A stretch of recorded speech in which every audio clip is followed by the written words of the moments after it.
Hey guys, thanks for tuning in to another Q&A video on ForgottenWeapons.com. I'm Ian McCollum, and I figured where better to do a February Q&A than in the snowy forest. So here we are today. Today's Q&A is sponsored as always by Kiro.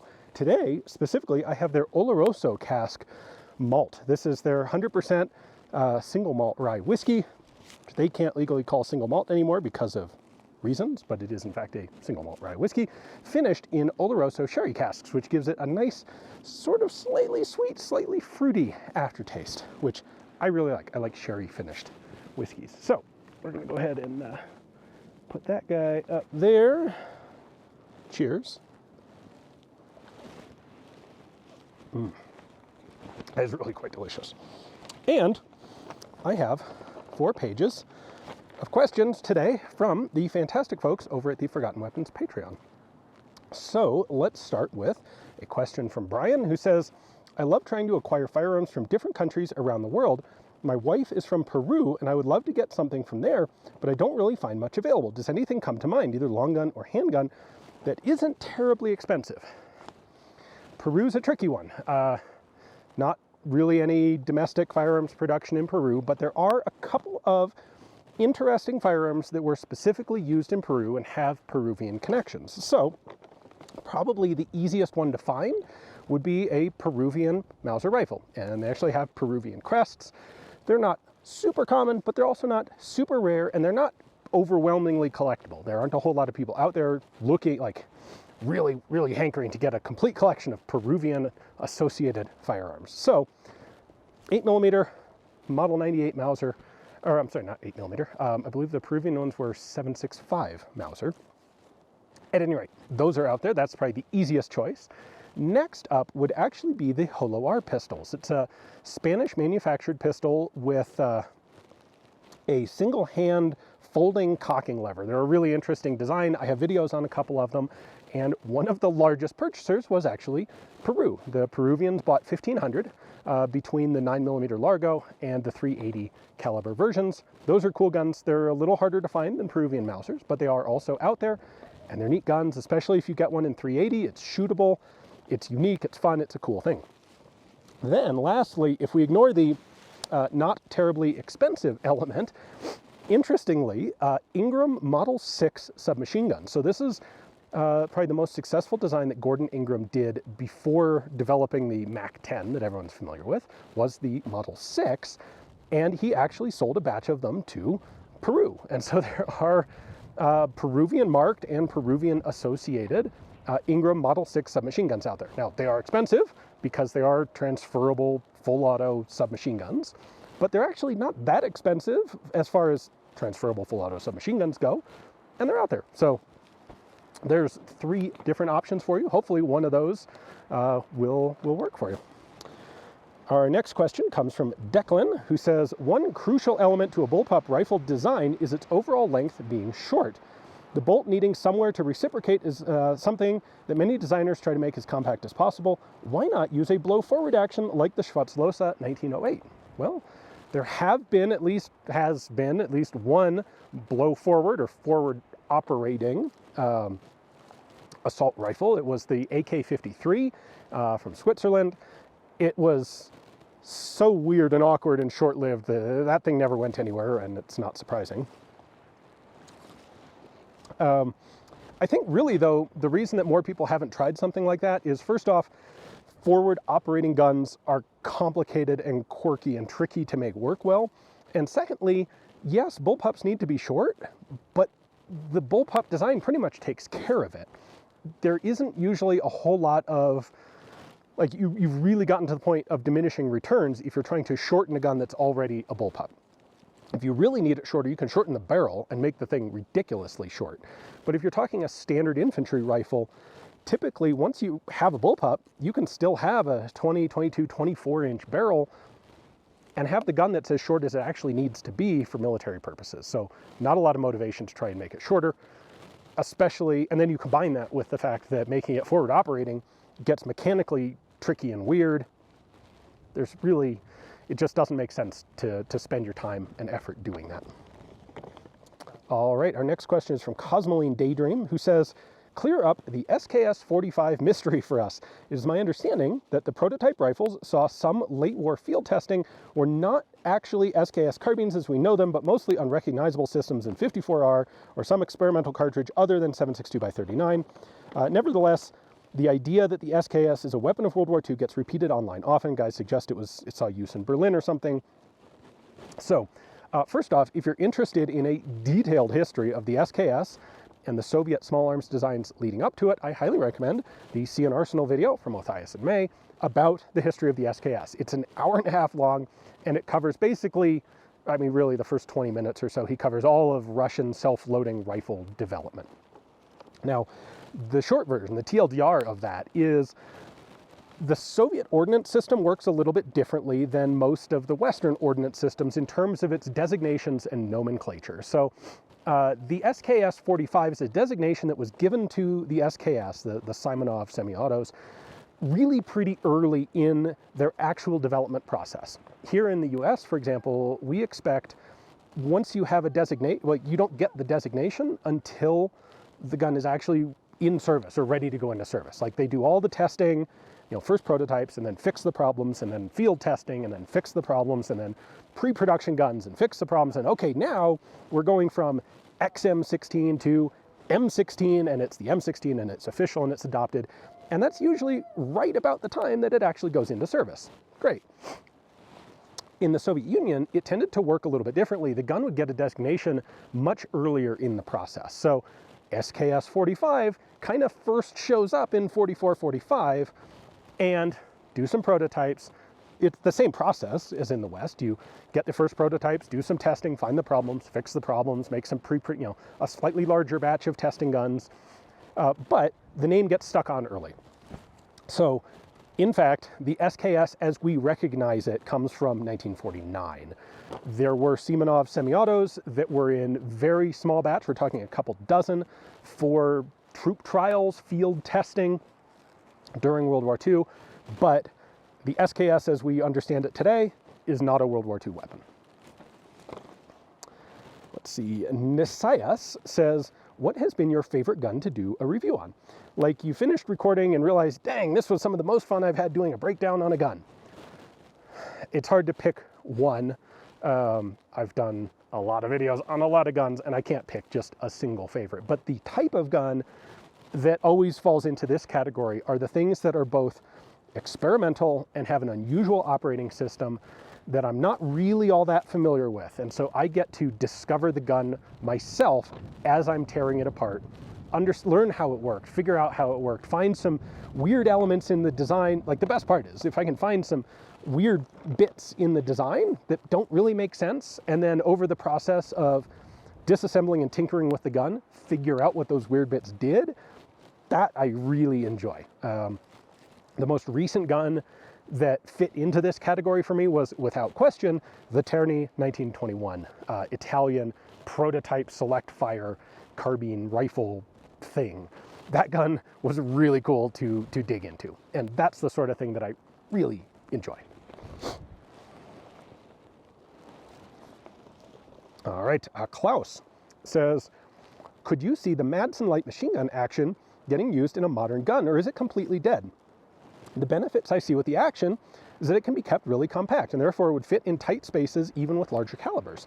That is a really good point. So the Madsen is, like the simplistic way to describe it would be a self-loading falling block gun. Think of a full auto Martini Henry, sort of. You have a tilting bolt like you have in a Martini, but it is connected to a recoil operating system with camming tracks and lugs in the side of the receiver and the bolt carrier mechanism. So when you fire, the barrel comes back and that pivots, that extracts the cartridge, pivots the bolt up out of the way, kicks the empty case out, loads a new cartridge in, and it can have a reciprocating distance that's really only about as long as the cartridge. In fact, it's actually a reciprocating distance shorter than the overall length of the cartridge, because the cartridge sort of gets tipped into the side and pushed forward.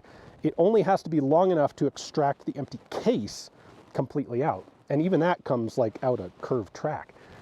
So in theory, if someone were like needed a gun specifically for armored vehicle use inside the hull or the turret of an armored vehicle, a Madsen actually could be a pretty good system to make use of. However, that being said, people aren't doing a lot of that sort of new firearms design at this point. And the Madsen is a recoil-operated gun, and it's kind of dependent on being, I guess you could probably figure out a way to do it gas-operated, but recoil-operated guns are not nearly as popular today as gas-operated ones, for a variety of reasons. Gas-operated guns are easier to adapt to different cartridges, different barrel lengths, all sorts of different conditions. The issue with a recoil-operated gun is that its reliable functioning depends on the amount of mass that's reciprocating back and forth. And when you start changing barrel lengths and changing powder levels because you're changing cartridges or adding a suppressor and adding back pressure, it's a lot harder to tinker with the dynamics on a recoil-operated gun than it would be with a gas-operated gun where you can have an adjustable gas piston or gas port and just, oh, I need a little more gas with this configuration, or I need a little less gas. It's harder to do that with a recoil-operated weapon. So, yeah, Klaus, you bring up a good potential use, a good characteristic of the Madsen action. I will be surprised if we see it come into use anywhere, but in theory it could be. And let's see, our last question on this particular page is from George, who says, sometimes at the end of videos, for example, the Norton DP75, you ask if anyone has any information about the firearm you just talked about. Do you ever actually receive any useful information from out in the internet ether? Yes, occasionally. It's not very common, but every once in a while I do get comments from some people who are absolutely subject matter experts in whatever particular gun I happen to be doing a video on, and absolutely sometimes those comments have some great information that I didn't know beforehand. The most common way this happens are with weapons that are still in current service or were in current service not that long ago, and having commenters who actually used that weapon in their military service. And they will often have an understanding of various specific aspects of it that we don't necessarily get from books. So I'm hard-pressed to come up with a specific example right now off the top of my head, but that's where it's most common. Every once in a while, I'll get comments from someone who is involved in the design process, which is really cool. Every once in a while I've gotten comments from something like, oh, my father was the engineer who did that gun, or my father was the specific person that owned that particular gun that you did the video on. Those are always really cool to see. When I find that sort of comment, or others that are just very perceptive, useful comments with firsthand information, I always try to heart those so that YouTube will display them at the top of the comments list. So if you're ever interested in a gun, do check out the comments in my videos, because I do try to curate to the extent that I can and bring some of that stuff up to the top where you guys can see it. All right, our next question is from Wayne, who says, how long do you see your Forgotten Weapons series going? There must be an actual limit based on what has been produced. What will you do then? To be honest, I think I will burn out or age out of this before I run out of material. I still have access to a tremendous amount of really cool, good material. Contrary, it's really funny to me to occasionally see comments about like, oh, he did a boring gun, must be running out of material. No, actually, I'm really not. I do try to balance, when I go to museums and get a ton of really cool stuff, I try to balance out the super cool stuff with a little bit more pedestrian, because it's important to cover all of the different material. But what I have found is that firearms design is kind of a fractal thing. Pick one gun, M14. Well, okay, there's the M14, and then there's a couple different variations that were actually used in service. There's a sniper version, there's the light machine gun version, and then for every one of those, there's prototypes, there's developmental iterations, there's versions that were tested but never actually went into production, and beyond those, it's virtually endless. I have been very fortunate to now have access to a lot of museum collections that have all sorts of this type of prototype, weird, difficult to find sort of stuff. And thanks to that, there's no end in sight. I do not foresee running out of small arms. If I did, I don't know. Well, I've recently started also covering optics in a more formal way. That opens up a huge additional volume of material to cover And there are other accessories. Boy, optics are the big one, but there's some interesting bayonets out there. There's, you know, there's even the stuff that's fairly pedestrian, slings and holsters. There's even a fair number of interesting elements to some of those things. Development of three-point slings, various specialized slings and holsters and cavalry scabbards, like magazine carrying accessories. Some of that stuff can be really interesting. And in fact, I've done videos on some of that stuff. A couple years ago, I did a video on a Johnson light machine gun magazine backpack. You know, that stuff's collectible, it's cool, it's interesting. So there's no end in sight. I'm gonna just completely burn out of doing this in, I don't know, many years before I run out of content. Ex-Polici says, is KelTec onto something with their clip-fed pistols for self-defense, or are they the new Grendel? Well, they are literally the new Grendel, but might we see other clip-fed pistols developed as a workaround for states with magazine capacity restrictions? I would say no, we won't see that, and I would also say no, KelTec's really, in my opinion, not onto something particularly practical here. So a lot of those states that have magazine capacity restrictions don't care if the magazine's detachable or not, so having it a fixed internal magazine doesn't actually help you in any way there. And I just don't see clip-fed pistols being a significantly beneficial thing. They're neat, they're different, that's going to drive some purchases, and they are cool, but do they really actually have serious benefits over detachable magazine pistols? No.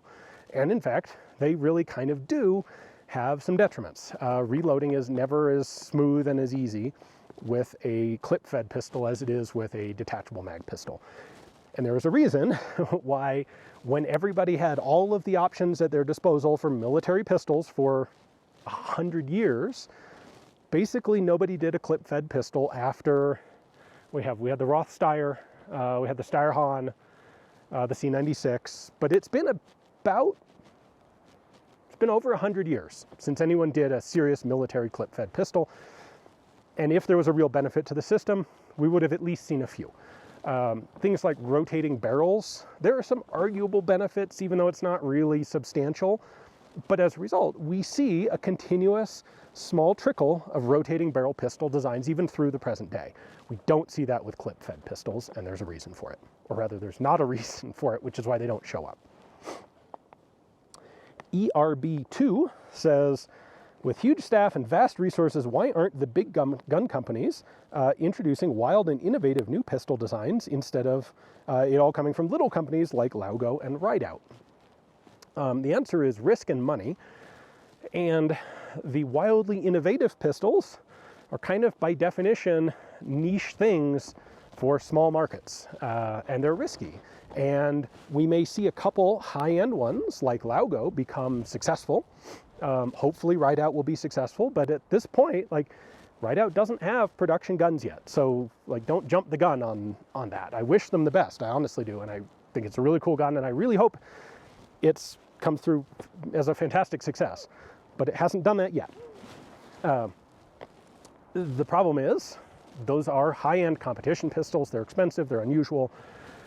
Most of the money in pistols is going to come from relatively inexpensive guns that people can buy easily, that militaries, that police and security agencies can buy in quantity, easily, readily, they're going to be reliable, they're going to be simple, and they don't have to have the really high-end perks of things like a Laugo Alien. And so it really doesn't, it's not a good risk for a big gun company to put a bunch of money into developing that sort of thing. And I think gun companies aren't as vast and wealthy as the question seems to imply. Even the big ones, Smith & Wesson, FN, HK, in the grand industrial scheme, these are tiny companies. You know, these are not GMs, these are not Lockheed Martins. These aren't companies with a ton of wealth in that sort of context. So, you know, a failed project like that can really be seriously bad news for a firearms company. And so unless there's a good reason, you know, we see the popular guns that become successful like Laugo. You don't normally see nearly as much, except perhaps here, the ones that try and fail. the automags. How many times has automag attempted to be a thing? Why didn't any big gun company jump at the opportunity to take on the automag project? Well, because it's hard and it doesn't have a really big core audience of people who are going to buy it. And so why would you put the money into it? Let's see. Paul says, what is the true definition of barrel life? Because it's actually one of the most important elements that contribute to durability of certain gun designs, depending on caliber. High pressure calibers like 6.5 Creedmoor tend to last 5,000 to 6,000 rounds, where lower pressure calibers like 45 ACP can last 100,000 more, or 100,000 or indefinitely, and stuff in the middle is in the middle. So what determines it? Well, the answer is basically how much heat is there eroding the throat, where the chamber begins, or where the rifling ends. Where the chamber ends and the rifling begins. When you have very hot, high pressure cartridges, that heat will actually erode the beginning of the rifling. And as that rifling erodes, you're going to get a reduction in accuracy. So when you see something like a 45 ACP pistol or submachine gun having essentially an indefinite barrel life, it's because it's a relatively low pressure cartridge. It's, it's got a large bore volume.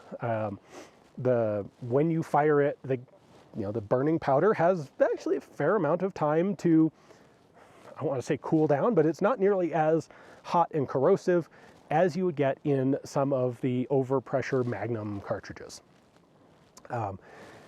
Couple this with, well, I guess the other half of this is how much bore erosion matters. And if you have, say, an M3 grease gun, who cares? Like, you could use that thing with a smooth bore and it would still be probably 80% as effective as it is brand new out of the factory. However, if you have a long-range target rifle in some hot 6.5 millimeter cartridge or 6 millimeter cartridge, it doesn't take that much bore erosion before you can actually see a degradation in your accuracy. And it doesn't have to be a lot. You know, for most people's purposes, if you can't shoot better than 2 MOA, well, when your gun erodes from being 1 MOA capable to 2 MOA capable, are you really going to notice? Meh, maybe not. But that high-end long-range shooter, the bench rest shooter, those guys can see, like they can track, like, oh, I was getting 0.85 inch groups, and now it's up to 0.9, and then 100 rounds later it's up to 1.0. Barrel is eroding. Time to replace the barrel if you want to get back to that maximum potential accuracy. So that's where it comes from. It's all heat and erosion of the beginning of the rifling contributing to reduction in accuracy. Dalbanowski says, if an AK-compatible 7.62 by 39 round magazine with a last round hold open and the rifle to go with it, because the AK's biggest Achilles heel is the lack of a last round bolt hold open, is ever made, do you think it will have a market, military or civilian? Spoiler, it has been made, and it doesn't really have a market because they were all converted to use standard AK mags instead. So the gun, in fact, was the very early version of the Zastava M70 used by the Yugoslav military. I actually have a video on one of these. They had a magazine that had a hold-open tab in it and a hold-open lever in the gun, and when the magazine was empty, it would lock the bolt back, and it would hold the bolt open until you actually pulled the charging handle back. So after you pulled the magazine out, the bolt remained open until you manually dropped it. Didn't have a bolt release button, so it's not really obvious from the outside of the gun that it does this, but they did, in fact. Now, the problem is standard AK mags don't have a hold open follower, and the only way, so you need something in the magazine to interact with something in the magazine well when the magazine's empty. So usually this is something on the follower. When the follower gets to the very top of the mag, when the last round is out, that thing on that feature on the follower interacts with some piece in the gun and locks the bolt open. Because AK mags don't have that, if you try and incorporate it, you're going to end up with a gun that won't take standard AK magazines, most likely. In the case of the early M70s, that's what you got, because they have this widget in the magazine well that has to interact with the follower somewhere. So in the case of the early M70s, there was a notch cut in the side of the magazine, and if you tried to use a magazine that didn't have that notch, it would jam on the little lever that was meant to hold the gun open. So what the Yugoslav army did is remove all of the hold open levers and at that point, once the lever was gone, they could use their original mags or they could use standard AK mags. And to the best of my knowledge, no one else has ever done a similar system because, again, once you have that, you lose the ability to use standard AK mags, so it doesn't make sense. The AK mag today is so ubiquitous and so available that the hold open's not worth sacrificing the usability of standard AK mags. Ryan says, what do you think the future holds for braced or stocked handgun chassis like the Flux Raider and similar systems? I think we're going to basically have the same sort of environment that we had pre-NFA, pre-1934. Before 1934, there was no short-barreled rifle legislation, and stocked pistols were a thing. Most of the major models of combat service handgun were available with shoulder stocks. You could get Colt 1905s with stocks, 1911s with stocks. Early Berettas, 1920s era Beretta pistols were available with stocks. The High Power, the Browning High Power had a stock available for it, a couple. There were a bunch of stocks made for Luger pistols. And they were always a niche item. There was always this sort of trickle of people who thought that would be really cool and invested in it and got one. And I think most of the time, for specialized applications, those can be valuable. I think there is absolutely an application for police use of them today. But beyond that, it's not a ton. And so I think that's what we're going to end up with today. We're going to continue to have a nice selection of options, things like the Flux Raiders at the high end, things like the Roni chassis kind of at the low end. And people, now that they're still registered, but now that there's no tax due on them, people will buy them because they're cool. People will buy them because they think they're going to fill some sort of niche use. Occasionally they will. They're never completely useless. They really do have some specialized uses, but it's a relatively small number compared to the number of handguns that are being sold. So they'll be out there. They're never going to go away, but they're never going to become like the standard thing, in my opinion. All right, next page. Land Cruiser says, if your only choice for an assault rifle for use in modern combat was a 1980s era Soviet weapon, AKM or AK-74, what modifications and or accessories would you add to bring it up to more modern standards?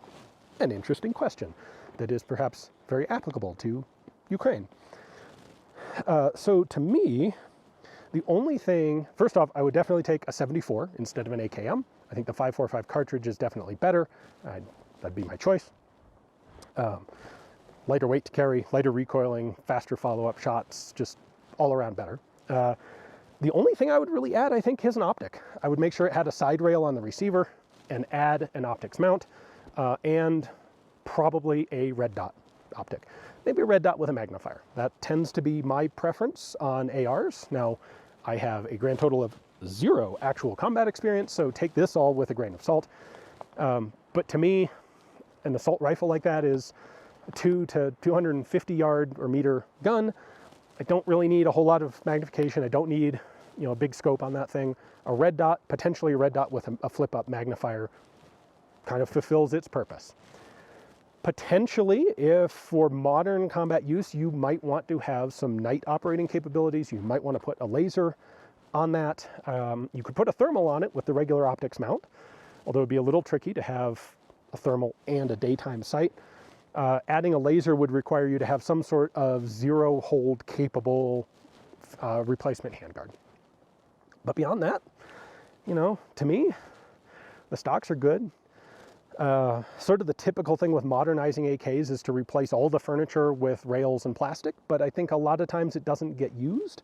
A lot of the railed handguards for AKs don't hold zero, so they're fine for adding a flashlight, but they're kind of useless for adding a laser, or not super useful for adding a laser, which is the main thing to me that you would want to do with them. Like the original pistol grips are fine to me. Like the regular stocks or the original folding stock styles are fine. A lot of people throw on M4 style stocks. Cool, but I don't think it's particularly necessary. Charles says, do you think they will come out with an 8.6 cartridge that will be good with both supersonic and subsonic rounds? For example, 8.6 Blackout is great in subsonic, but falls several hundred feet per second behind the 338 Federal. There are plenty of 338 cartridges out there. If you want a supersonic 338 caliber cartridge, there's lots out there, and they're big cartridges to make use of the big bullet. 338 Lapua, 338 Norma, there's some Magnum there's a bunch of supersonic options. To me, the use case of having both supersonic and subsonic in the same caliber is a bit limiting. For guns I have in calibers like 300 Blackout and 8.6 Blackout, I want to use those suppressed. To me, the whole purpose of those cartridges, or the dominant purpose of those cartridges, is use suppressed. And I would rather build a dedicated suppressed rifle to use them than make the compromises and sacrifices to have it dual purpose subsonic and supersonic. I can see a military validity for, like, oh no, worst case, we've been discovered, throw in the supersonic ammo and don't worry about the ballistic compromises of being subsonic. But for me, I don't need that at all. So to me, 8.6 shines as a 250 meter or so and in suppressed subsonic cartridge, quiet enough to use hunting without any ear protection, without having to worry about any hearing damage from it, and just ludicrously quiet. And if I need to shoot supersonic, if I need to shoot something farther, I'm gonna use a different cartridge. So no one will ever come out with a cartridge that is as good as the best subsonic and the best supersonic at the same time, because you have to sacrifice capability to get other capability. So to my mind, if you want a subsonic cartridge, focus on that. If you want a supersonic cartridge, focus on that. And the ones that can do both are kind of neat, and maybe they have a use case. I mean, they certainly do have a use case, but it's going to be, I think, a limited one relative to the utility of a cartridge that goes all in with either subsonic or supersonic. Patrick says, your recent video on the AI versus standard thumbnail was fascinating. How much has your production video production workflow evolved over time? How much time does it take you to edit a typical Forgotten Weapons video? Do you see AI helping to speed your post-production process? I have really, I have standardized my video production process over the last almost 15 years now, to the point that it is a pretty simplistic thing for me to work with. When I'm doing a gun video, I film the beginning and the end first, then I move the camera over my shoulder, film the middle section.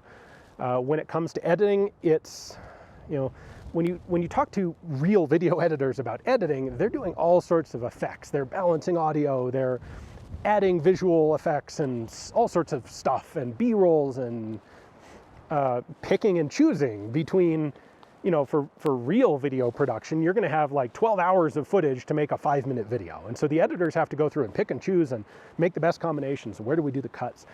For me, I will film, if I have a 20-minute video, it's probably got 30 to 35 minutes of raw footage in it. And that includes some reasonable blank spaces when I'm walking to and from the camera.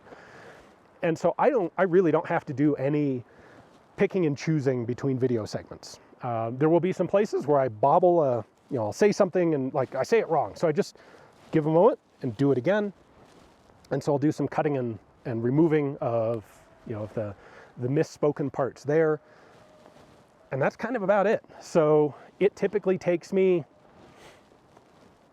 15 minutes at the least to maybe an hour at the most to edit up a Forgotten Weapons video, because I've got the process down. I'm not doing a lot of extraneous footage. I have my B-roll. It's the left side of the gun and the right side of the gun and showing the sights. And I drop that into the opening segment. It's pretty simple. Then what I do is, of course, watch through the entire video.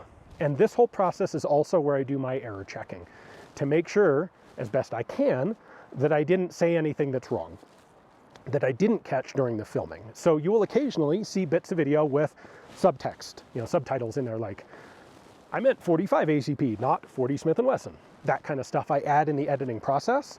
And that is probably the biggest reason, aside from the fact that it's pretty simple and using AI, there's not a lot of time for me to save with AI, but also AI will not be able to do that sort of error checking. And frankly, neither would a third-party human editor.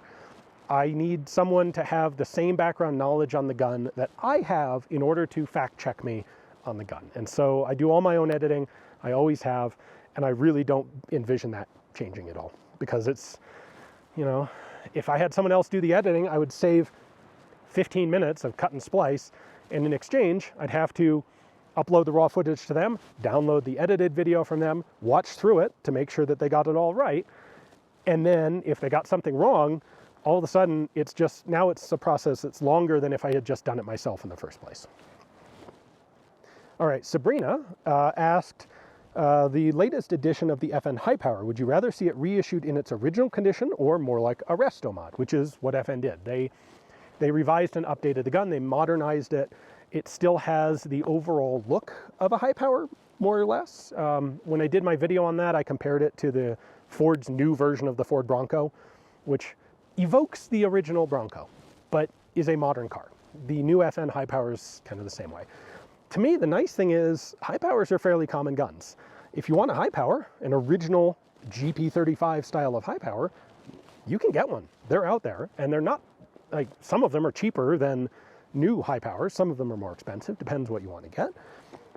But if you want the gun with improved ergonomics that isn't going to draw blood from hammer bite, that has more than 13 round standard magazines, then get the new one. And it's cool, and like, it'll do great new gun stuff. And if you prefer the old style, you can get the old style. That's my favorite thing about reproduction guns.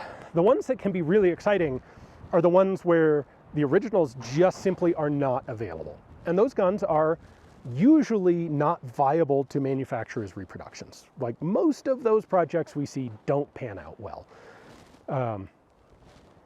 But occasionally someone will reproduce a gun that is still reasonably available, and they usually do it either for modernization or because they can make it cheaper than the originals are, and I'm not super excited.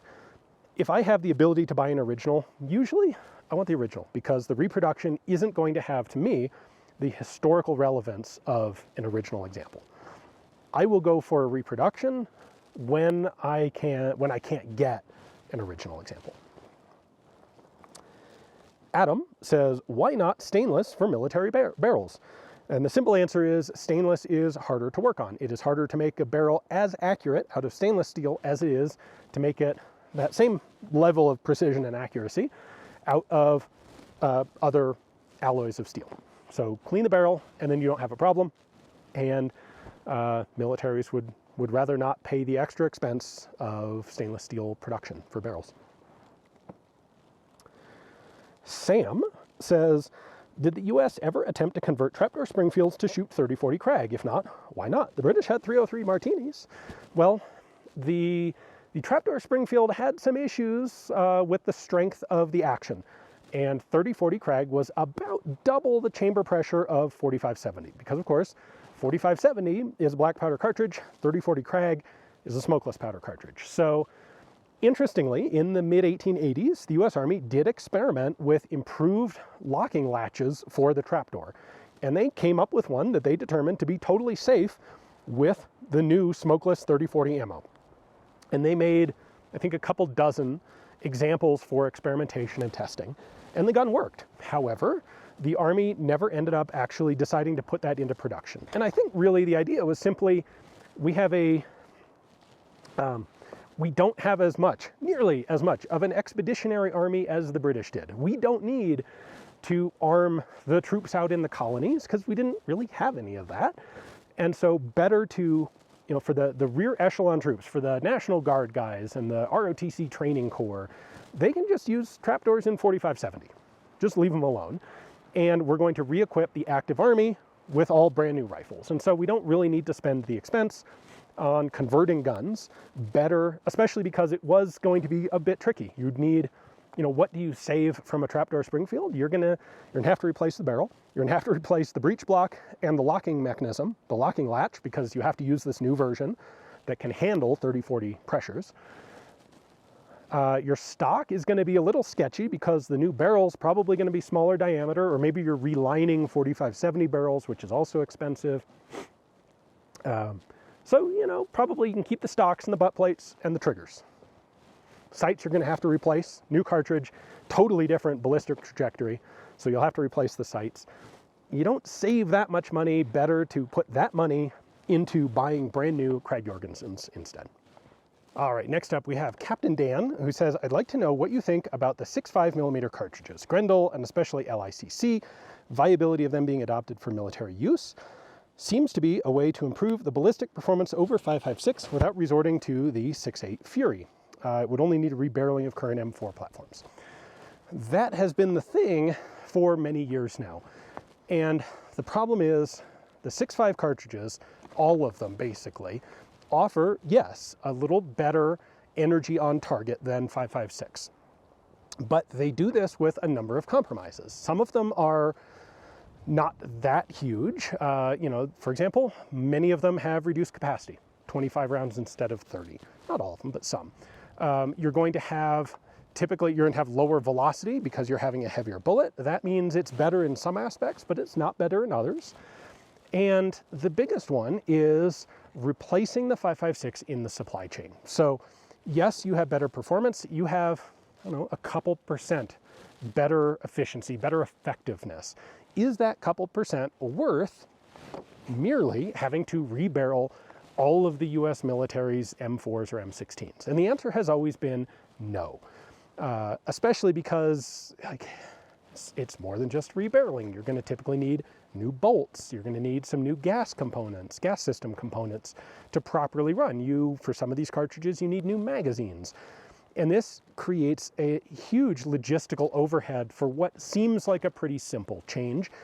And historically, it just hasn't been worthwhile for the US military. Now, if a country is adopting an M16 style weapon, an AR weapon brand new, and they're not already using 5.56, or if they're very specifically looking for a weapon just for special forces teams or some specific small branch, and they're planning to have an independent logistical supply for those guys, then yes, some of these 6.5 cartridges can be really good.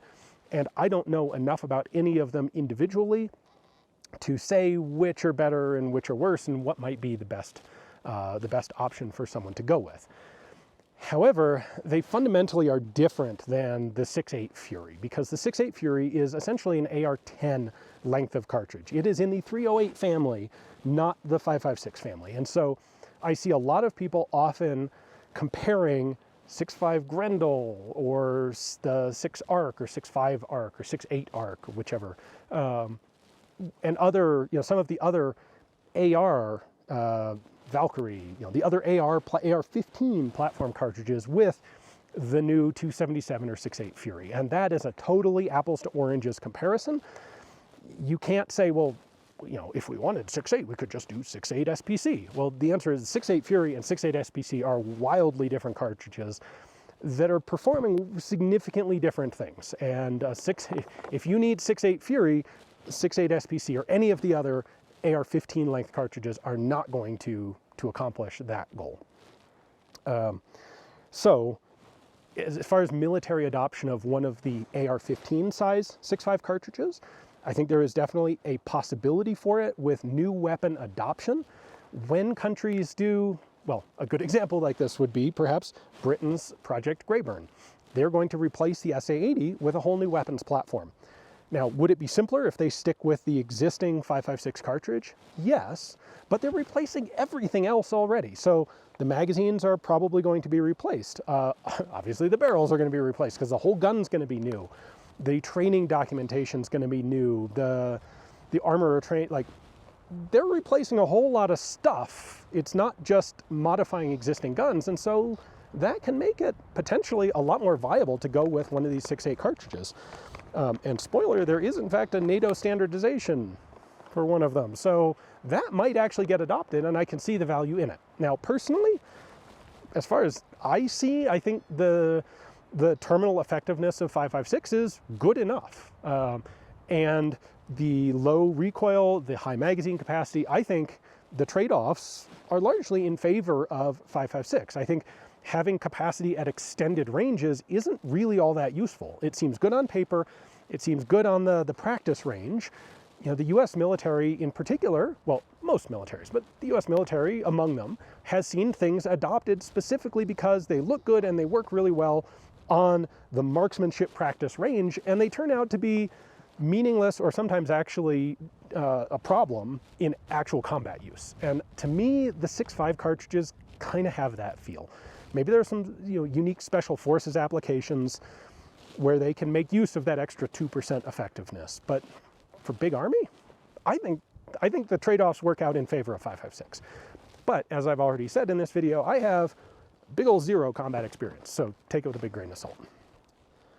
James says, is there any evidence that higher end rifles materially affect combat outcomes today, or are we entering an era where cheap, robust, good enough rifle is strategically sufficient? This kind of ties into what I was just talking about. I think a good enough rifle is in fact good enough. If we look at combat in Ukraine, we see not that much use of individual soldiers' rifles. They do get used. You absolutely want to have them, but does it have to be the absolute top tier $10,000 whatever with everything super duper tuned and absolutely perfect? No. A 1975 AKM does pretty good, and a 1980 AK-74 does really well. We see the Ukrainians using a wide selection of Western 5.56 rifles, and the thing that matters is that they're reliable. As long as they're reliable in general field conditions, like, that's good enough. Woo, a little windy again here.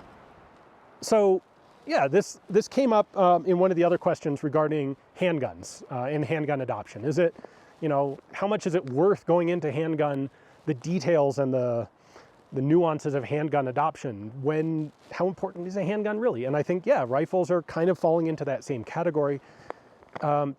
Perhaps, well, today more than in the past, because so much combat is done by systems other than the individual infantryman's rifle. And that's not new, that's a trend that's been developing over many decades. The individual rifle was less important in Vietnam probably than it was in World War II, and it was less important in World War II than it was in World War I. And it's less important today than it was in Vietnam or in Afghanistan. So yeah, I think it's really hard for a nation to specifically adopt something that is like deliberately, it's fine, it's mid, and that's good enough. It's hard to do that. It's hard to justify it. The first time that you save $10 billion by not getting the absolute creme de la creme top tier stuff, the first time that's a problem, well, everyone's going to come back and be like, well, why didn't you buy the best stuff? You could have saved Private Snuffy, whose gun exploded when, like the gas system blew up after 400 rounds of sustained full auto fire in a 1 in a million sort of combat engagement. We should have spent the extra $10 billion to give everyone a top tier rifle, and then Private Snuffy would still be here. Like, that is a real calculation that has to be done. And I think the frequency of Private Snuffy having to mag dump 400 rounds in a row and needing a rifle that can handle it is a lot less now than it would have been in years past. Lowry says, what are your thoughts about the future of anti-drone weapons? Traditional methods readjusted or something completely new? There has been a lot of development of anti-drone specialization for individual small arms, specialized ammo for anti-drone shooting, whether it's shotgun or infantry rifle ammo. There's always going to be some of that because people want to have that capacity theoretically, possibly. However, really, the vast majority of anti-drone work is going to be done with electronic systems. Drones are small, they move fast. Even with the best specialized anti-drone 5.56, it's really hard to hit those things. This is kind of like the anti-aircraft sights on Arisakas. Yeah, every once in a while you got enough Japanese infantrymen all shooting together at one attacking, strafing aircraft, and eventually they'll hit it. They will down at least one plane at some point during the war.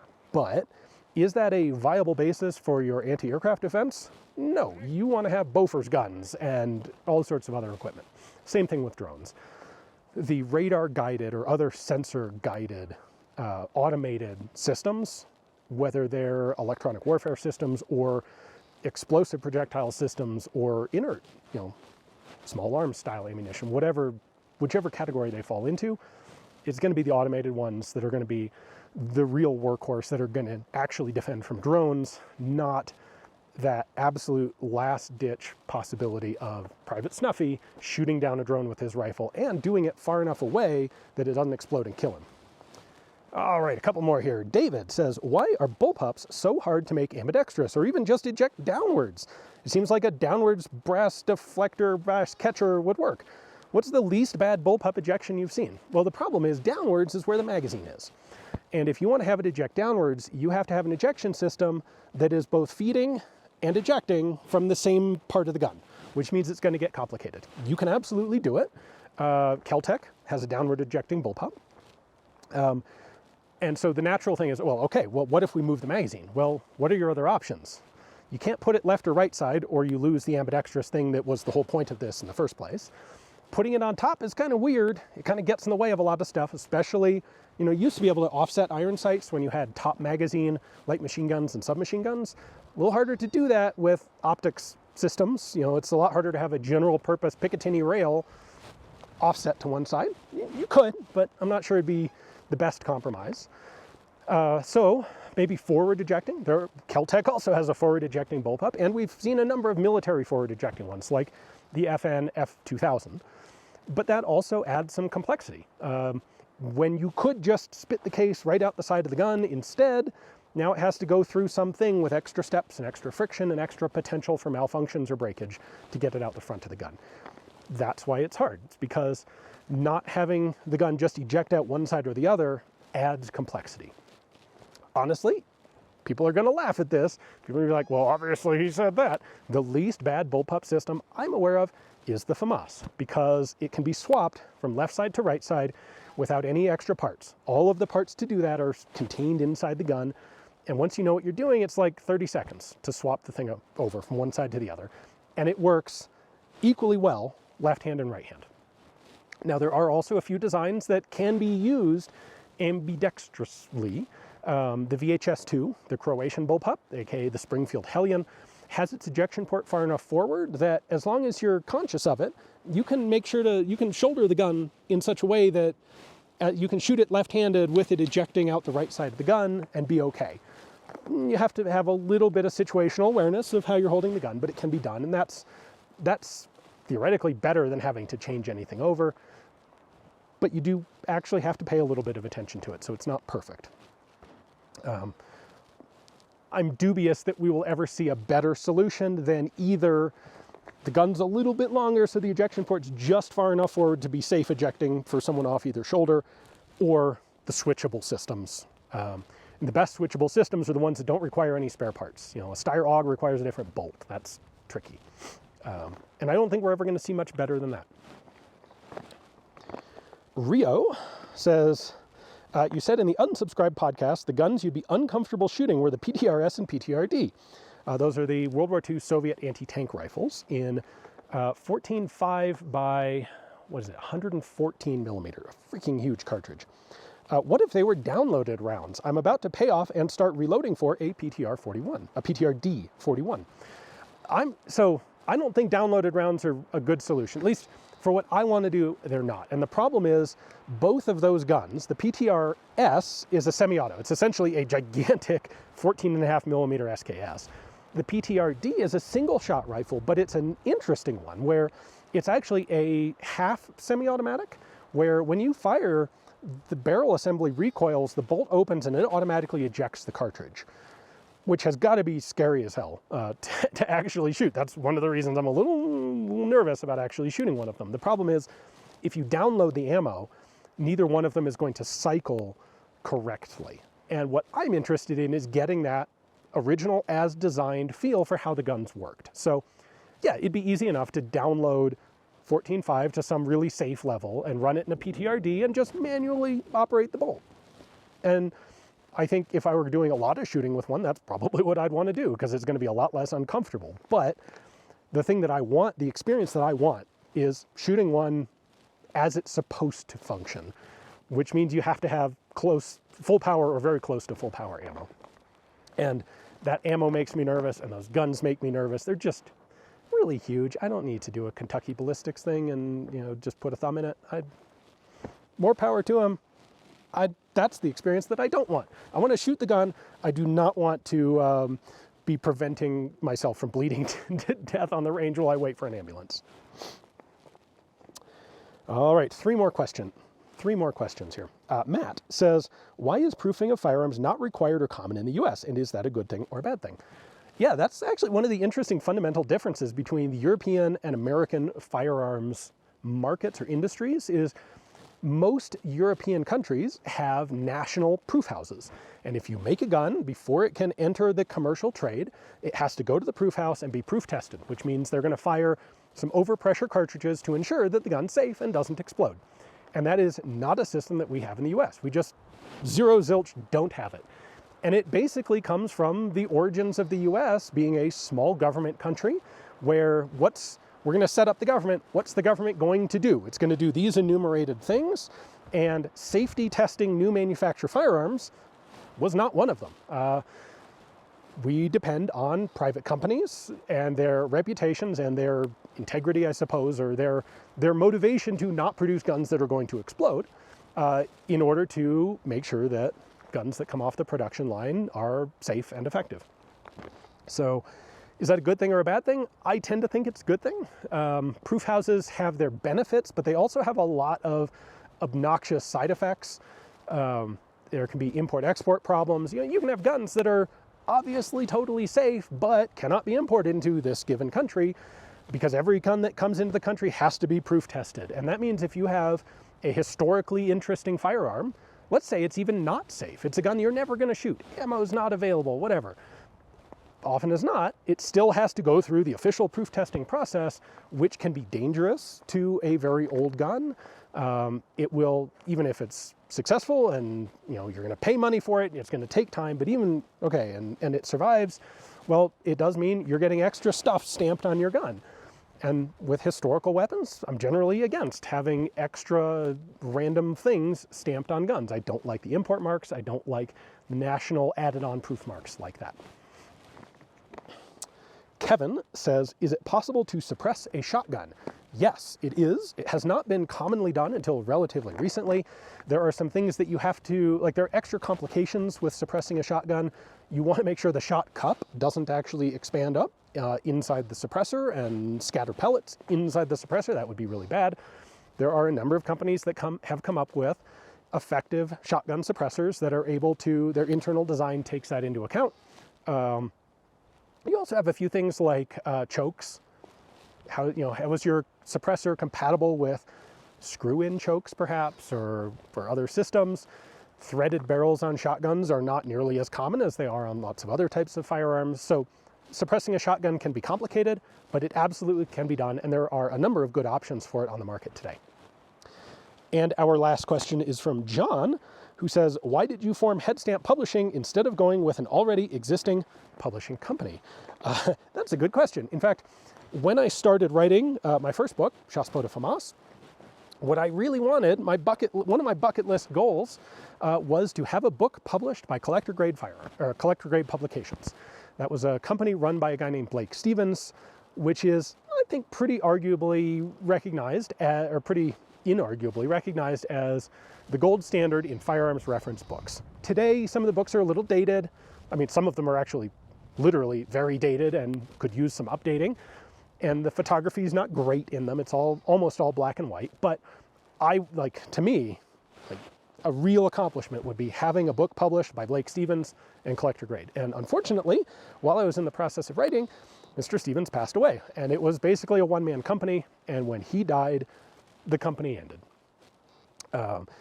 And so that wasn't any longer an option. So I looked at the other publishing companies that were out there and kind of thought to myself, like, this particular company isn't actually taking on a lot of new work, and I don't really like the style of this company. And I had this vision in my head of doing something really like high-end, high production value, fancy looking. And the way to do that was to found my own company and do it myself. So that's what I did. And we now have a whole slew of books. So if you're interested, definitely, if you're not aware of them, check out headstampublishing.com. Got a bunch of my books and a bunch of other people's books as well. Some really great research books, some coffee table books, some small matter, some posters, all sorts of cool stuff there. Anyway, that is it for our questions for today. I realized at the beginning, I did not happen to mention that Kiro my favorite Finnish rye distillery, does have a 10% off offer for anybody in the US, Finland, or Germany using their online store, and that code is Forgotten Whiskey 10. It's Forgotten Whiskey 10, which will get you 10% off all of their spirits. And these are pretty affordable to begin with, and even more affordable when you take 10% off. So if you like rye whiskey, if you like whiskey in general, you should definitely try out Kiro's rye whiskey. It's delicious. I like it. You might like it too. Anyway, that is today's Q&A. Hopefully you enjoyed a somewhat different venue for the filming today. I did. It's beautiful out here in the snowy, snowy February woods. So have a great weekend. Take it easy, and I'll see you in the next video.